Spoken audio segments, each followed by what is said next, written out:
Assalamualaikum warahmatullahi wabarakatuh. Hari ini saya akan membahas mengenai fungsional dan non-fungsional testing yang akan dibawakan saya sendiri, yaitu Lilin Nurindasari dari kelas TI 3F. Yang pertama saya akan membahas mengenai fungsional, yang kedua non-fungsional, yang ketiga perbedaannya, dan yang terakhir yaitu yang keempat, kelebihan dan kekurangannya. Nah, fungsional itu apa sih? Jadi, fungsional itu jenis pengujian perangkat lunak di mana sistem diuji terhadap persyaratan dan spesifikasi fungsional. Nah, hal itu didasarkan sebagai jenis pengujian yang memverifikasi bahwa setiap fungsi aplikasi perangkat lunak bekerja sesuai dengan persyaratan dan spesifikasinya. Nah, pengujian ini berfokus pada pemeriksaan antarmuka pengguna, API, database, keamanan, aplikasi klien atau server, dan fungsionalitas aplikasi yang sedang diuji.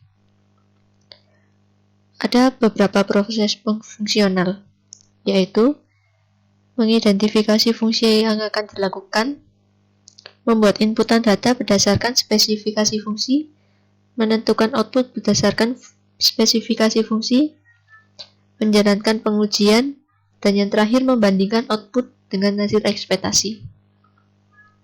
Nah, gimana sih teknik pengujian fungsional? Nah, tekniknya itu berupa pengujian unit, pengujian integrasi, pengujian penerima pengguna, pengujian antarmuka, pengujian kegunaan, pengujian sistem, dan yang terakhir pengujian regresi. Nah, apa sih non-functional testing itu? Jadi, pengujian non-functional testing itu ialah teknik pengujian perangkat lunak yang memeriksa atribut non-fungsional sistem. Nah, dia ini didefinisikan sebagai jenis pengujian perangkat lunak untuk memeriksa aspek non-fungsional dari aplikasi perangkat lunak. Hal ini dirancang untuk menguji kesiapan sistem sesuai parameter non-fungsional yang tidak pernah ditangani oleh pengujian fungsional. Pengujian non-fungsional, sama pentingnya dengan pengujian fungsional. Nah, gimana sih tekniknya itu? Jadi, tekniknya itu ada pengujian kompatibilitas, pengujian kepatuhan, pengujian ketahanan, pengujian kinerja, pengujian pemulihan, pengujian keamanan, pengujian skalabilitas.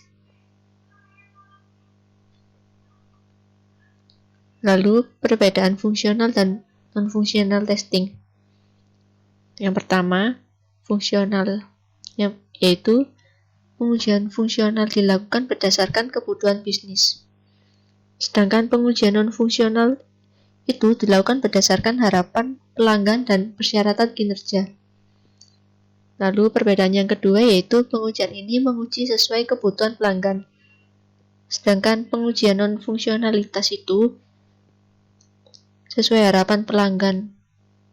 Dan yang ketiga, pengujian fungsional itu memiliki jenis pengujian unit, pengujian integrasi, pengujian sistem, dan pengujian penerimaan.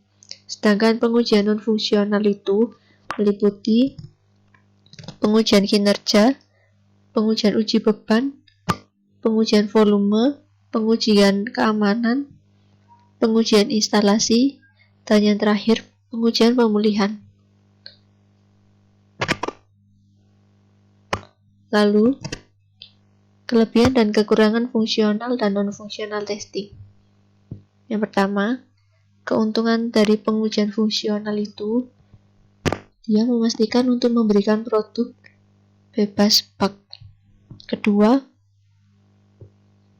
pengujian fungsional itu memastikan untuk memberikan produk yang berkualitas tinggi. Yang ketiga, tidak ada asumsi tentang struktur sistem. Yang keempat, pengujian ini difokuskan pada spesifikasi sesuai penggunaan pelanggan. Kekurangannya, ada kemungkinan besar untuk melakukan pengujian terus-terusan atau berlebihan. Yang kedua, kesalahan logis dapat dilewatkan atau misi dalam produk. Nah, sedangkan Kelebihan dari pengujian non-fungsional itu, dia dapat memberikan tingkat keamanan yang lebih tinggi.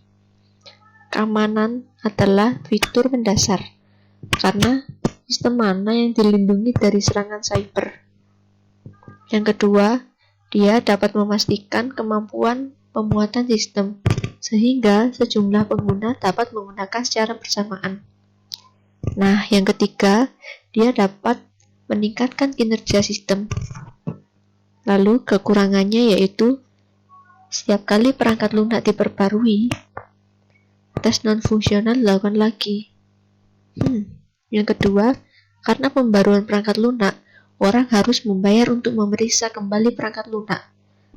Dengan demikian, perangkat lunak menjadi sangat mahal. Itulah penjelasan dari saya. Mohon maaf jika ada kekurangan atau salah kata. Terima kasih. Wassalamualaikum warahmatullahi wabarakatuh.